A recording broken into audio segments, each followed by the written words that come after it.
পবিত্র কোরআনের 61 নম্বর সূরা সূরার সফের 10 এবং 11 নম্বর আয়াতে কারিমা তেলাওয়াত করেছি। যে আয়াতে আল্লাহ রাব্বুল আলামিন ঈমানদারদেরকে ডাক দিলেন। আল্লাহ বলছেন, ইয়া আইয়ুহাল্লাযীনা আমানু হাল আদুল্লুকুম আলা তিজারাতিন তুনজিকুম মিন আযাবিন আলীম।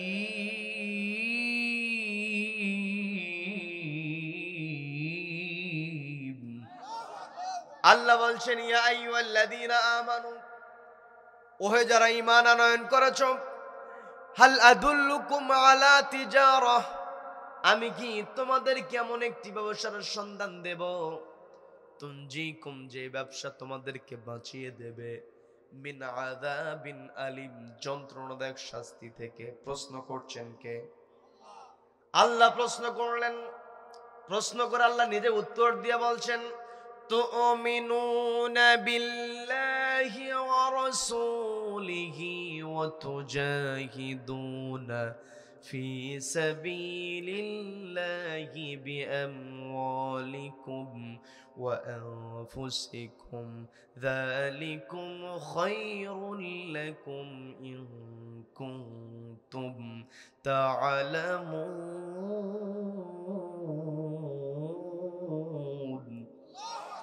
আল্লাহ বলছেন, আমার বান্দারা তাহলে ব্যবসার কথা শোনো। এই ব্যবসা করতে হলে তোমার 3টা ধাপ অতিক্রম করতে হবে। সবাইকে বলতে হবে কয়টা ধাপ? 1 নাম্বার ধাপ হলো তুমিনুনা বিল্লাহ, ঈমান আনতে হবে কার উপরে? 2 নাম্বার রাসূলিহি, রাসূলের প্রতি ঈমান আনতে হবে। শুধুমাত্র আল্লাহর প্রতি ঈমান আনলাম, রাসূলের প্রতি ঈমান আনলাম না, তাহলে আমার আপনার আল্লাহর সন্তুষ্টি অর্জন করা সম্ভব হবে নাকি? আল্লাহর প্রতি ঈমান আনতে হবে, রাসূলের প্রতি ঈমান আনতে হবে, পূর্ণ বিশ্বাস। দেখবেন কাদিয়ানীদের ফালাফালি আমার দেশের মধ্যে আছে না নাই? আছে না নাই? তার মানে কাদিয়ানীরা যতই কথা বলুক না কেন, তুমিনুনা বিল্লাহ, আল্লাহর প্রতি ঈমান, ওয়া রাসূলিহি, রাসূলের প্রতি ঈমান। রাসূলের উপরে পূর্ণ ঈমান থাকতে হবে। আল্লাহর প্রতি ঈমান, রাসূলের প্রতি ঈমান আমাদের আছে না নাই? সবাইকে বলতে ঈমান আছে না নাই? তার মানে প্রথম 2টা ধাপ মোটামুটি আমাদের ক্লিয়ার। 3য় নাম্বার ধাপ, যেই কথাটা রব্বুল আলামিন বললেন, ওয়া তুজাহিদুনা ফি সাবিলিল্লাহ, আল্লাহর রাস্তায় টিকে থাকতে হবে, আল্লাহর রাস্তায় প্রচেষ্টা চালিয়ে যেতে হবে, আল্লাহর রাস্তায় সংগ্রাম করতে হবে। তুজাহিদুনা আসে জাহাদুন থেকে। জাহাদুন শব্দের অর্থ হচ্ছে চেষ্টা করা। যেখানে যেমন চেষ্টা করা দরকার সেখানে তেমনই চেষ্টা করতে হবে। কি কথা বলেন? কি কথা বলেন? এই জায়গায় আমি বসেছি আপনাদেরকে কোরআন থেকে কিছু কথা বলার জন্য আমি এখানে বসেছি। এই জায়গাতে আমার টার্গেটটা হলো, আমার প্রচেষ্টা হলো সর্বোচ্চ দিয়ে আপনাদেরকে বোঝানোর চেষ্টা করা। কথা বলেন ঠিক কিনা?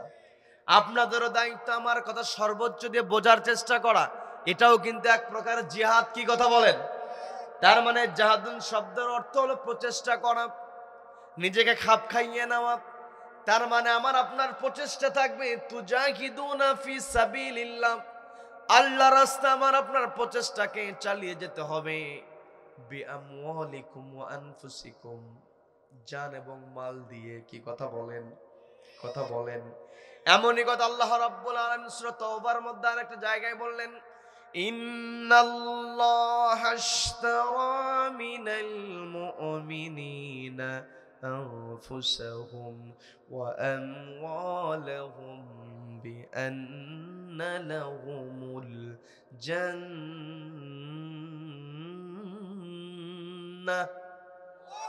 আল্লাহ বলছেন, যারা ঈমানদার, যারা মুমিন, তাদের জান এবং মাল আল্লাহ জান্নাতের বিনিময়ে খরিদ করে নিয়েছেন। বলেন না সুবহানাল্লাহ।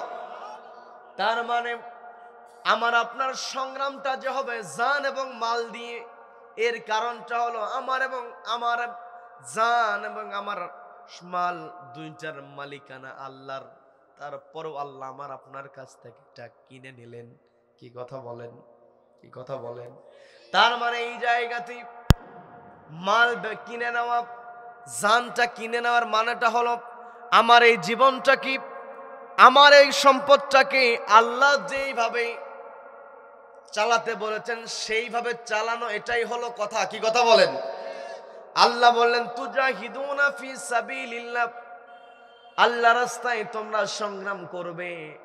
এখন আমি আপনি যদি আল্লাহর রাস্তায় সংগ্রাম করতে চাই, এই সংগ্রামের ধরনটা কেমন হবে?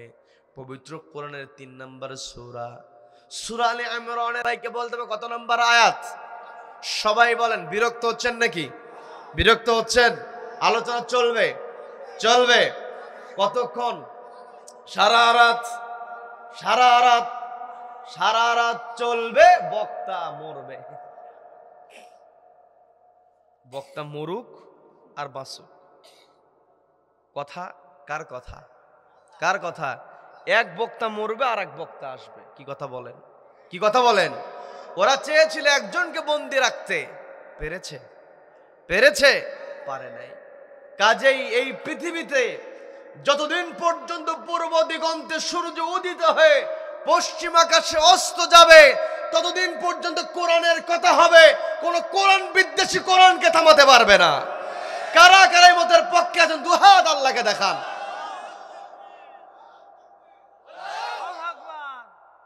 হয়ে যাক তাকবীর।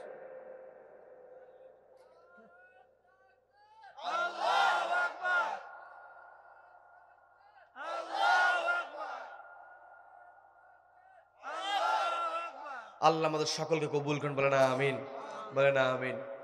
সম্মানিত দিনী ভাইয়েরা,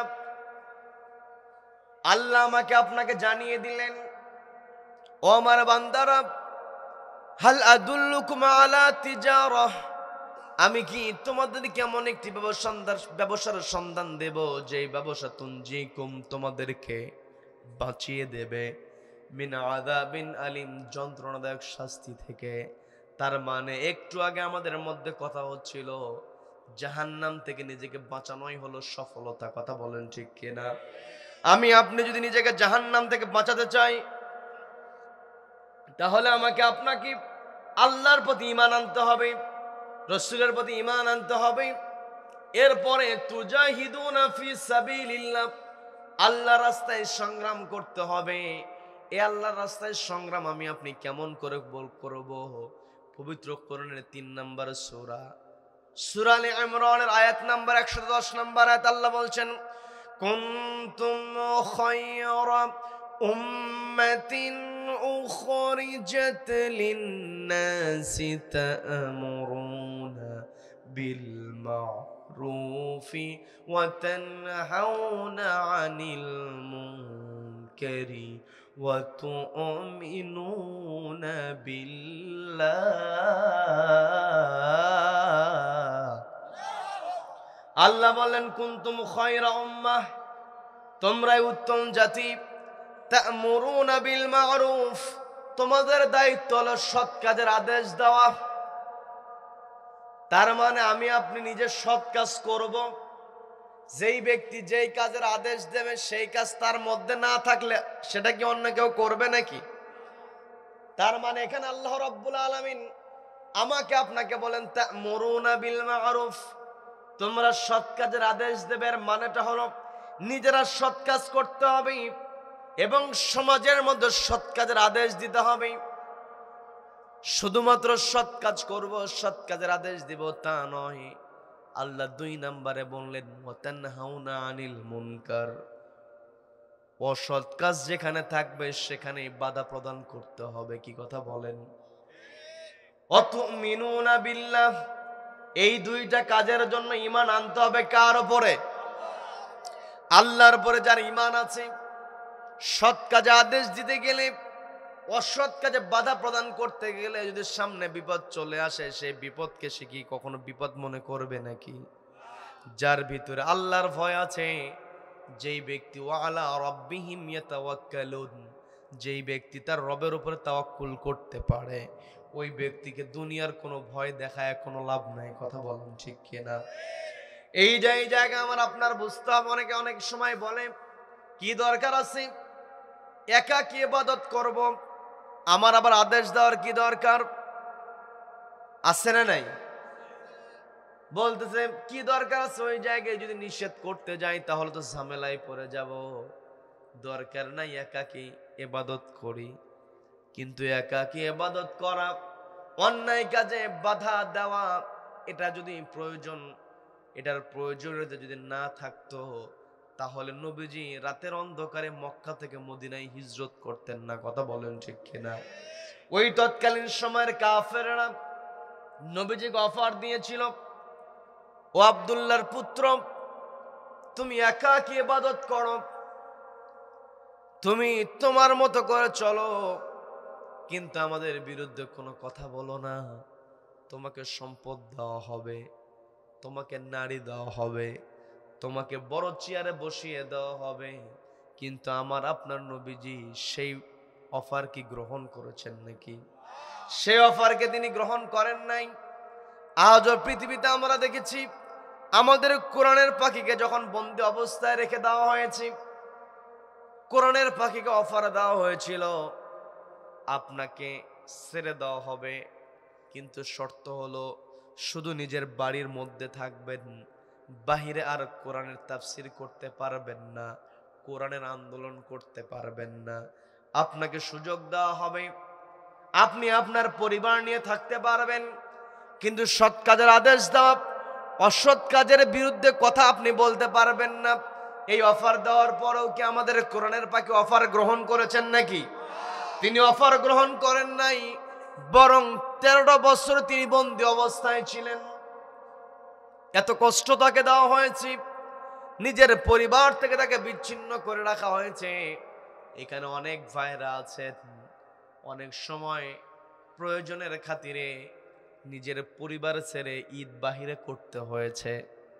এমন ভাই অনেকে আছেন, সারাটা দিন ঈদের দিন ওই জায়গার বন্ধু বান্ধবের সঙ্গে ভালোভাবেই হয়তো একটু কাটায়, কিন্তু যখন বন্ধু বান্ধবের আড্ডাটা শেষ হয়ে যায়, নিজের ঘরে যখন চলে আসে, বিছানায় যখন শুয়ে পড়ে, তখন বাড়ির কথা মনে পড়ে, বুকটা ফেটে যায়। কি কথা বলেন? কি কথা বলেন?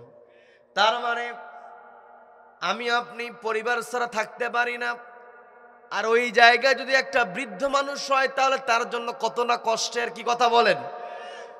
আমাদের কোরআনের পাখিকে বন্দী অবস্থায় রেখে দেওয়া হয়েছে, পরিবারের লোকজনের সঙ্গে দেখা সাক্ষাৎ করতে দেওয়া হয় নাই। তারপর একটা সময়ের জন্য চেহারার মধ্যে তারা কষ্টের ছাপ কখনো দেখায় নাই। কথা বলেন ঠিক কিনা? সর্বশেষ আমাদের কোরআনের পাখিকে যেই দিন ইনজেকশন পুশ করে হত্যা করা হলো, কি কথা বলেন?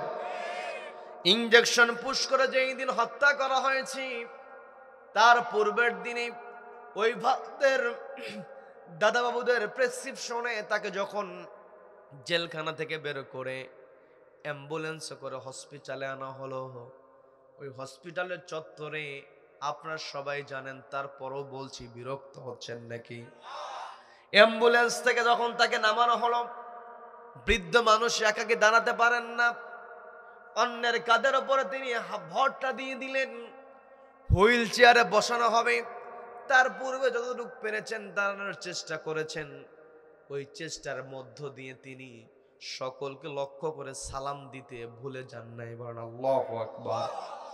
সবাইকে লক্ষ্য করে তিনি সালাম দিলেন, আর সালাম দেওয়ার পরে ওই কুশল বিনিময়ের সময় তিনি তার চেহারার মধ্যে যে হাসির ঝিলিকটা দিয়েছেন, কিয়ামত পর্যন্ত এই পৃথিবীতে যারা সৎ কাজের আদেশ দেবে, অসৎ কাজে বাধা প্রদান করবে, তাদের জন্য ওই কোরআনের পাখির হাসিটা হলো অনুপ্রেরণা। কথা বলেন ঠিক কিনা? তার মানে আমার আপনার সামনে অফার আসতে পারে, আমাকে আপনাকে থামানোর চেষ্টা করা হতে পারে, কিন্তু আমার আপনার লক্ষ্য যদি হয় আল্লাহর জান্নাতে প্রবেশ করা, তাহলে আমার আপনার দায়িত্ব হবে তুজাহিদুনা ফি সাবিলিল্লাহ, সংগ্রাম করতে হবে কার রাস্তায়? আল্লাহর রাস্তায় সংগ্রাম করতে হবে। আল্লাহর রাস্তায় সংগ্রাম করা মানে হলো সমাজের সৎ কাজের আদেশ দেওয়া, অসৎ কাজে বাধা প্রদান করা। এখন প্রশ্ন হতে পারে, সৎ কাজ তো বহু হতে পারে। আপনি রাস্তা দিয়ে একজন অন্ধ মানুষ হেঁটে যায়, আপনি তার পথ দেখালে এটাও কিন্তু সৎ কাজ। কি কথা বলেন? আপনি গিয়েছেন বাজারের দিকে যাচ্ছেন, দেখেন একটা বাজার যেই দিন হাট হয়, হাটবার হয়, সেই দিন অন্যান্য দিনের তুলনায় বাজারের মধ্যে সায়েল অর্থাৎ ফকির মিসকিন বেশি দেখা যায়। পকেট থেকে 5 টাকা হোক 10 টাকা হোক বের করে আপনি ফকিরের হাতে দিলেন, এটাও কিন্তু সৎ কাজ। কথা বলেন ঠিক কিনা? আবার আপনি কেউ তার চিঠি এসে চিঠিটা পড়তে পারে না, মূর্খ মানুষ লেখাপড়া করতে পারে না, কিন্তু চিঠিটা এসেছে। মূর্খ মানুষ নিজের স্কুলে যাইতে পারে নাই, লেখাপড়া করতে পারে নাই। আপনি হয়তো লেখাপড়া করতে পারেন, আপনার কাছে চিঠিটা এনে বলতেছে দেখো তো চিঠির মধ্যে কি লেখা, আপনি লেখাটা পড়ে শোনাবেন, এটাও কিন্তু সৎ কাজ। কথা বলেন ঠিক কিনা? পৃথিবীতে অসংখ্য অগণিত সৎ কাজ আছে। সেই সৎ কাজের আদেশ দেওয়ার জন্য আল্লাহ আমাকে বললেন তা'মুরুনা বিল মা'রুফ, তোমরা সৎ কাজের আদেশ দেবে। আবার কোরআনের মধ্যে আল্লাহ সরাসরি কিছু কিছু কাজ করার জন্য আল্লাহ অর্ডার দিয়েছেন। যেমনটা প্রত্যেক জুমার দিন ইমাম সাহেব যখন সানি খুতবা দিয়ে দেয়, দ্বিতীয় খুতবা যখন শেষ হবে, শেষ হওয়ার পূর্বে ইমাম সাহেব একটা আয়াত তেলাওয়াত করে, ইন্নাল্লাহা ইয়া'মুরু বিল আদল ওয়াল ইহসান ওয়া ইতা'i যিল কুরবা। এত দূর পর্যন্ত যেতে হয় না, যখন ইমাম সাহেব বলে ইন্নাল্লাহা ইয়া'মুরু বিল আদলি ওয়াল ইহসান, এই পর্যন্ত যাইতে না যাইতে মুসল্লিরা নড়ে চড়ে বসে যে এখন দাঁড়াতে হবে। কি কথা বলেন? কি কথা বলেন? কারণ প্রত্যেক জুমায় আমি আপনি শুনতে শুনতে প্রায় মুখস্থ হয়ে গিয়েছে, আমি আপনি অভ্যস্ত হয়েছি।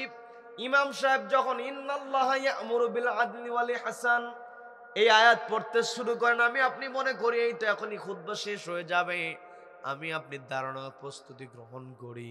কিন্তু আল্লাহ রাব্বুল আলামিন কোরআনের মধ্যে আয়াতটা, পবিত্র কোরআনের 16 নম্বর সূরা না হলে 90 নম্বর আয়াতে আল্লাহ এটা বললেন। আল্লাহ কিন্তু আমার আপনার এক কান দিয়ে ঢুকে আর এক কান দিয়ে বের করার জন্য আয়াতটা আল্লাহ বলেন নাই। আল্লাহ আয়াতের মধ্যে যে মেসেজটা আমাকে আপনাকে দিয়েছেন সেটা হলো ইন্নাল্লাহা ইয়া'মুরু বিল আদল, নিশ্চয় আল্লাহ রাব্বুল আলামিন তোমাদেরকে আদালত কায়েমের অর্ডার দিচ্ছেন। বলেন আল্লাহু আকবার। আল্লাহ বলেন ও আমার বান্দারা তা'মুরুনা বিল মারুফ, তোমরা সৎ কাজের আদেশ দাও। আর আল্লাহ নিজেই বলছেন ইন্নাল্লাহা ইয়া'মুরু বিল আদল, আল্লাহ আমাদেরকে বলছেন সৎ কাজের আদেশ দেওয়ার জন্য। আর আল্লাহ নিজেই সরাসরি যে আদেশটা দিলেন আদালত কায়েমের আদেশ। কি কথা বলেন? যে আদেশটা আল্লাহ দিলেন আদালত কায়েম করা, এটাও তো সৎ কাজ। কি কথা বলেন? এটাও মারুফের অন্তর্ভুক্ত। তার মানে এই পৃথিবীতে আমি আপনি যদি সৎ কাজ কোনটা জানার চেষ্টা করি, অনেক সৎ কাজ পেয়ে যাব, কিন্তু সর্বশ্রেষ্ঠ সৎ কাজ যেটা, সেটা হলো সমাজের মধ্যে ন্যায় পরায়ণতা প্রতিষ্ঠা করা। কথা বলেন ঠিক কিনা? নিজের ব্যক্তিগত জীবন, পারিবারিক জীবন, সামাজিক জীবন, রাষ্ট্রীয় জীবন, প্রত্যেকটা ক্ষেত্রে যখন ন্যায় পরায়ণতা প্রতিষ্ঠিত হয়ে যাবে, ওই সমাজের মধ্যে আমার আপনার জন্য সৎ কাজের আদেশ দেওয়া সহজ হয়ে যাবে। কথা বলেন ঠিক কিনা? এই জন্য আল্লাহ সূরা নাহলের 90 নম্বর আয়াতে বলছেন ইন্নাল্লাহা ইয়া'মুরু বিল আদলি ওয়াল ইহসান, ও আমার বান্দারা আমি তোমাদেরকে অর্ডার দিচ্ছি, তোমরা ন্যায় পরায়ণতার অর্ডার শুনে নাও। আবার একই কথাটা রব্বুল আলামিন পবিত্র কোরআনের 4 নম্বর সূরা, বিরক্ত হচ্ছেন নাকি? 4 নম্বর সূরা নিসার 58 নম্বর আয়াতে আল্লাহ বলছেন ইন্নাল্লাহা ইয়া'মুরুকুম আন তুআদ্দুল আমানাতি ইলা আহলিহা ওয়া ইযা হাকামতুম বাইনান নাসি আন তাহকুমু বিল আদল। এই জায়গাতে আল্লাহ আবারো বলেন বিল আদল, ইন্নাল্লাহা ইয়া'মুরু বিল আদল। আবার আল্লাহ বলেন ওয়া ইযা হাকামতুম বাইনান নাসি আন তাহকুমু বিল আদল। তার মানে আদালত কায়েমের কথা বলেছেন কে? সূরা নিসা 58 নম্বর আয়াতে আদালত কায়েমের পূর্বে আল্লাহ রাব্বুল আলামিন আমাকে আপনাকে যে অর্ডারটা দিলেন, ইন্নাল্লাহা ইয়া'মুরুকুম, নিশ্চয় রব্বুল আলামিন তোমাদেরকে অর্ডার দিচ্ছেন, আন তুআদ্দুল আমানাতি ইলা আহলিহা, অর্থাৎ তোমাদের কাছে যে আমানত আছে, আন তুআদ্দুল, এই আমানত কি করো? আদায় করো। আন তুআদ্দু, নামাজ আদায় করি আমরা, কি কথা বলেন? তার মানে আল্লাহ বলছেন আন তুআদ্দুল আমানাতি ইলা আহলিহা, আল্লাহ তোমাদেরকে অর্ডার দিচ্ছেন তোমাদের যে আমানতদারিতা আছে এই আমানতদারিতা যথাযথ জায়গায় তোমরা বাস্তবায়ন করো। তার মানে এই পৃথিবীতে ন্যায় বিচার যদি আমরা করতে চাই, এই চেয়ারে যারা বসবেন তাদেরকে অবশ্যই ন্যায় পরায়ণ হতে হবে। কি কথা বলেন? কি কথা বলেন? এই পৃথিবীতে যত আমানত আছে সবচাইতে বড় আমানত হলো চেয়ারের আমানত। কি কথা বলেন? পৃথিবীতে যত ভালো কাজ আছে সবচাইতে বড় ভালো কাজ হলো ন্যায় পরায়ণতা প্রতিষ্ঠা করা। যার কারণে নবীজি বললেন কিয়ামতের কঠিন ময়দানে আল্লাহর আরশের নিচে 7 শ্রেণীর মানুষকে জায়গা দেওয়া হবে। আমি বিস্তারিত 7 শ্রেণীর কথা বলবো না। 1 নাম্বার আল্লাহর হাবিব জানিয়ে দিলেন ইমামুন আদিলুন, যারা আদালত কায়েম করবে, ন্যায় বিচারক শাসক যারা হবে তারা ওই আরশের নিচে জায়গা পাবে। বলেন সুবহানাল্লাহ। এরপরে 2 নাম্বার যে কথা বলা হয়েছে, এই দুইটা আমি বলছি এই কারণে, কারণ আপনাদের যেই পোস্টারটা করা হয়েছে তার পূর্বে কিন্তু তার শুরুতেই কিন্তু লেখা আছে রাকরা যুব সমাজ ওয়া শাবুন নাশআ ফি ইবাদাতিল্লাহ, ওই সমস্ত যুবক যারা যৌবনকালে আল্লাহর ইবাদত করে ওরা আরশের নিচে জায়গা পাবে। বলেন সুবহানাল্লাহ। এই যে রাকরা যুব সমাজ সুন্দর আয়োজন করেছে, এই সুন্দর আয়োজনকে আল্লাহ তাদের নাজাতের ওসিলা হিসেবে কবুল করেন। বলেন আমিন। সেই সাথে আমরা যারা উপস্থিত হয়েছি রব্বুল আলামিন আমাদেরকেও কবুল করে নিন। বলেন আমিন। তার মানে 1 নম্বরে বলা হলো যদি আরশের নিচে তোমরা জায়গা পেতে চাও তাহলে তোমাদের যেই চেয়ার দেওয়া হয় এই চেয়ারের আমানতদারিতা রক্ষা করো। এই চেয়ারে বসার পরে চেয়ারটাকে টিকিয়ে রাখার জন্য নির্দয় হয়ে যায়। এই যে আমরা দেখেছি একটা কুলাঙ্গার পুলিশ অফিসার আরেকটা কুলাঙ্গার মন্ত্রীর কাছে বলতেছে স্যার একটাকেই গুলি করি। আপনারা অনেকেই দেখেছেন কত বড় নিষ্ঠুর হলে এই কথা বলতে পারে, স্যার একটাকে গুলি করি, ওই একটাই চলে যায়, বাকিটি থেকে যায়, কেউ ভয় পায় না। বলেন আল্লাহু আকবার। বলেন আল্লাহু আকবার। কারণ মানুষ যখন অন্যায়ের প্রতিবাদ শিখে যায় ওই মানুষ দুনিয়ার জালিমকে আর ভয় পায় না। কথা বলেন ঠিক কিনা? এই জন্য আল্লাহ বলছেন 1 নম্বরে তোমাদেরকে অবশ্য সৎ কাজের আদেশ দিতে হবে। 2 নম্বর ওয়াতানহাউনা আনিল মুনকার, অসৎ কাজে বাধা প্রদান করতে হবে। কিন্তু আমি আপনি অসৎ কাজে বাধা প্রদান করতে পারি না, আমি আপনি শুধু পারি একটু অনুরোধ করতে। কি কথা বলেন? অনুরোধ করলেই হবে না। এর প্রমাণ আমরা পেয়েছি বাংলাদেশে খুবই ন্যাক্কারজনক একটা ঘটনা ঘটেছে, সেটা হলো ইজতেমার ময়দানে দাড়িওয়ালা মারামারি। কি কথা বলেন? কি কথা বলেন? খুবই কষ্ট লাগে, হৃদয়টা ভেঙে খান খান হয়ে যায়। কিন্তু আমার তাবলীগের ভাইয়েরা, তাদের এই জায়গা থেকে একটা শিক্ষা গ্রহণ করতে হবে। সেই শিক্ষাটা আমি ছোট মানুষ, অনলাইনের কল্যাণে অনেকেই জানতে পারবে এবং আপনাদেরকে জানানোর চেষ্টা করছি। আপনাদের দায়িত্ব এই কথাগুলো পৌঁছায়া দেওয়া আরেক ভাইয়ের কাছে। কথা বলেন ঠিক কিনা? তাবলীগের ভাইয়েরা কখনো প্রতিবাদ করতে আমরা দেখি নাই। কি কথা বলেন? লক্ষ লক্ষ মানুষ ওই টঙ্গীর তুরাক পাড়ে একত্রিত হয়, যেই দেশের মধ্যে প্রতিষ্ঠিত জালেম আলেম ওলামাদেরকে ডান্ডা বেরি পরিয়েছে, পায়ে শিকল পরিয়েছে। কথা বলেন যে কেনা? ওই ইজতেমার ময়দানে মোনাজাত হয়, আমরা টিভি হেডলাইন দেখি বঙ্গভবন থেকে, গণভবন থেকে রাষ্ট্রপতি প্রধানমন্ত্রী তারাও শরীক হবে। কিন্তু ওই যে প্রধানমন্ত্রী স্বৈরাচার, ওই স্বৈরাচারী প্রধানমন্ত্রী নিয়োগ পাওয়া প্রধানমন্ত্রী নিয়োগ পাওয়া রাষ্ট্রপতি সেও স্বৈরাচার, জানার পরও এতগুলো মানুষ, একটা মানুষও কিন্তু প্রতিবাদ করে নাই। কথা বলেন ঠিক কিনা? এই জায়গায় প্রতিবাদের ঘাটতি থাকার কারণে আজকে নিজেদের মধ্যে যে গ্রুপিংটা তৈরি হয়েছে, এই গ্রুপিং যখন হয়েছে, নিজেদের স্বার্থে যখনই লেগেছে তখনই প্রতিবাদ শুরু করেছে। কথা বলেন, কি কথা বলেন? তার মানে এখান থেকে আপনাদের যেই প্রতিবাদ শুরু হয়েছে, যেই পক্ষেই হোক, আমি কোনো পক্ষের পক্ষে কথা বলছি না, কি কথা বলেন? উভয় পক্ষকে বলতে চাই, এতদিন আপনাদের সামনে অন্যায় হয়েছে, আপনারা কখনো প্রতিবাদ করেন নাই।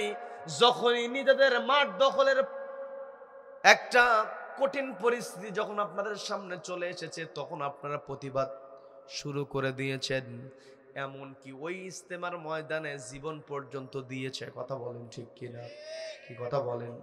এই যে আপনারা প্রতিবাদ করতে শিখে গিয়েছেন, এখন থেকে আপনাদের দায়িত্ব হলো চোখের সামনে যখনই অন্যায় আসবে তখনই ওই অন্যায়ের প্রতিবাদ করতে হবে। কথা বলেন, কি কথা বলেন? এই জন্য তাবলীগের ভাইয়েরা, যদিও এটা একটা ন্যাক্কারজনক ঘটনা, কষ্টদায়ক ঘটনা, তারপরও মনকে সান্ত্বনা দেওয়ার জন্য একটা বুঝ আমি আপনাদেরকে দিতে পারি। সেটা হলো, এতদিন কোথাও আপনাদের প্রতিবাদ করতে দেখি নাই, রক্ত ঝরাতে দেখি নাই। যেহেতু আপনারা রক্ত ঝরানো শুরু করেছেন, আপনারা যতদিন জীবন থাকবে, যতদিন পৃথিবীতে থাকবেন, ততদিন পর্যন্ত অন্যায়ের বিরুদ্ধে যেমন করে গ্রুপের বিরুদ্ধে রক্ত ঝরিয়েছেন, যেমন করে গ্রুপের বিরুদ্ধে আপনারা কথা বলেছেন, এই রকম প্রত্যেকটা ক্ষেত্রে যেখানেই অন্যায় হবে সেখানেই আপনাদেরকে সোচ্চার হতে হবে। কথা বলেন ঠিক কিনা? সম্মানিত দিনী ভাইয়েরা, এই পৃথিবীতে আমি আপনি এই যে অন্যায়ের প্রতিবাদের কথা বলছি, এই অন্যায়ের প্রতিবাদ আমি আপনি সহজেই করতে পারবো যখন এই চেয়ারে যারা বসবে তারা যদি ন্যায় পরায়ণ হয়। কি কথা বলেন? এই চেয়ারে ব্যক্তি বসানোর ক্ষেত্রে ন্যায়পরায়ণ মানুষ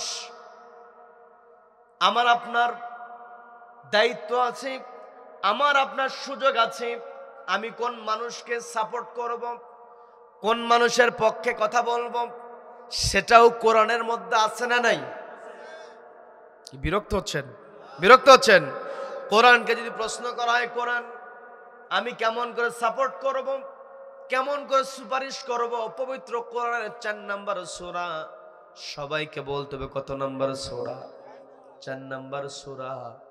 সূরা নিসার 84 নম্বর আয়াতে বলছেন, মাইয়াশফা শাফাআতান হাসানাতান ইয়াকুল্লাহু নাসীবুম মিনহা ওয়া মাইয়াশফা শাফাআতান সাইয়্যাতান ইয়াকুল্লাহু কিফলুম মিনহা। আল্লাহ বলছেন, মাইয়াশফা শাফাআতান হাসানা, যেই ব্যক্তি সুপারিশ করবে, শাফাআত করবে, হাসানা ভালো কাজে। শাফাআত শব্দটা আরবি হলেও আমরা কিন্তু ব্যবহার করে থাকি, কারণ সমাজের মধ্যে একটা কথার প্রচলন আছে, সেটা হলো কাল কিয়ামতের ময়দানে নবীজির শাফায়াত ছাড়া কেউ পার পাবে না। কি কথা বলেন? কি কথা বলেন? তার মানে নবীজির সুপারিশ আমার আপনার দরকার। আবার সুপারিশ যে আমার জন্য নবীজি করবে, এটারও ন্যূনতম যোগ্যতার দরকার আছে না নাই? যদি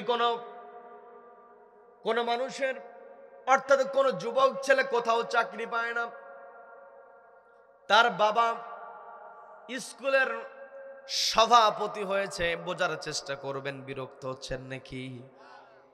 বাবা স্কুলের সভাপতি, চাচা স্কুলের হেডমাস্টার, নিয়োগ বিজ্ঞপ্তি দেওয়া হয়েছে, স্কুল অফিস সহকারী নেওয়া হবে, কারণ শিক্ষকগুলো তো নেওয়া হয় নিবন্ধন পরীক্ষা দিয়া। কি কথা বলেন? অফিস সহকারী, এই দুইজনের নিয়োগ নির্ভর করে কমিটির সভাপতি যিনি হবে, প্রধান শিক্ষক যিনি হবে, তাদের উপরে ডিপেন্ড করে।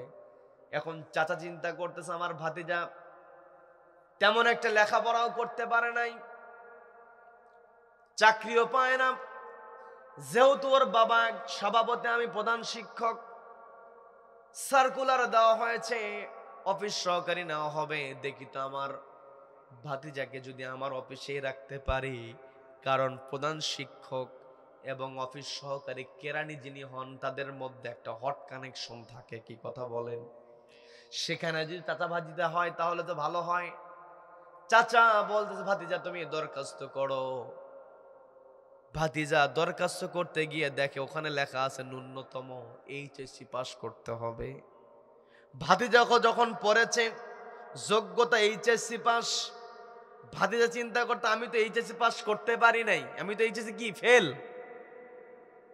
এখন যতই সভাপতির সন্তান হোক, প্রধান শিক্ষকের ভাতিজা হোক, ও কি আর দরখাস্ত করতে পারবে নাকি? সুপারিশ তো পরের হিসাব। ঠিক তেমনই আমি আপনি পৃথিবীতে যদি সৎ কাজের আদেশ দিতে না পারি, অসৎ কাজে বাধা প্রদান করতে না পারি, যতই আমি আপনি নামাজ পড়ি, রোজা রাখি, যাকাত দেই, হজ করি, কোনো ফায়দা হবে না। কথা বলেন ঠিক কিনা? এই পৃথিবীতে আমাকে আপনাকে আল্লাহ খলিফা হিসেবে প্রেরণ করেছেন। খেলাফতের দায়িত্ব হলো সমাজের মধ্যে ন্যায় প্রতিষ্ঠা করা, সৎ কাজের আদেশ দেওয়া, অসৎ কাজে বাধা প্রদান করা। কি কথা বলেন? আজকে আমি আপনি নবীজির সুপারিশ যদি আশা করি, তাহলে আমাকে আপনাকে অবশ্যই সৎ কাজের আদেশ দিতে হবে, অসৎ কাজে বাধা প্রদান করতে হবে।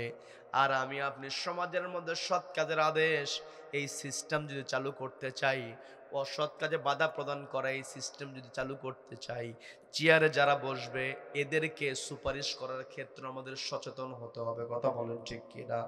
সেই কথা আল্লাহ বলছেন মাইয়াশফা শাফাআতান হাসানা, যেই ব্যক্তি সুপারিশ করে ভালো কাজে, ইয়াকুল্লাহু নাসিবুম মিনহা, ভালো কাজ সে নিজে করবে না কিন্তু ভালো কাজে সুপারিশ করবে, ভালো কাজ নিজে করবে না কিন্তু ভালো কাজকারীকে সুপারিশ করবে। নিজে করলো না কিন্তু ভালো মানুষকে সুপারিশ করার কারণে, ভালো কাজে সুপারিশ করার কারণে ইয়াকুল্লাহু নাসিবুম মিনহা, আল্লাহ তার আমল নামায় সব যুক্ত করে দেন। বলেন না সুবহানাল্লাহ। ওয়ামান ইয়াশফা শাফাআতান সাইয়্যা, ওয়ামান ইয়াশফা শাফাআতান সাইয়্যা, এরপরে যেই ব্যক্তি সুপারিশ করবে সাইয়্যা, মন্দ কাজে, খারাপ কাজে, ইয়াকুল্লাহু কিফলুম মিনহা, নিজে সরাসরি খারাপ কাজ করবে না কিন্তু খারাপ কাজে সুপারিশ করবে। নিজে সরাসরি খারাপ কাজ করবে না, যেই ব্যক্তি খারাপ কাজ করে, অন্যায় করে, তাকে সুপারিশ করবে।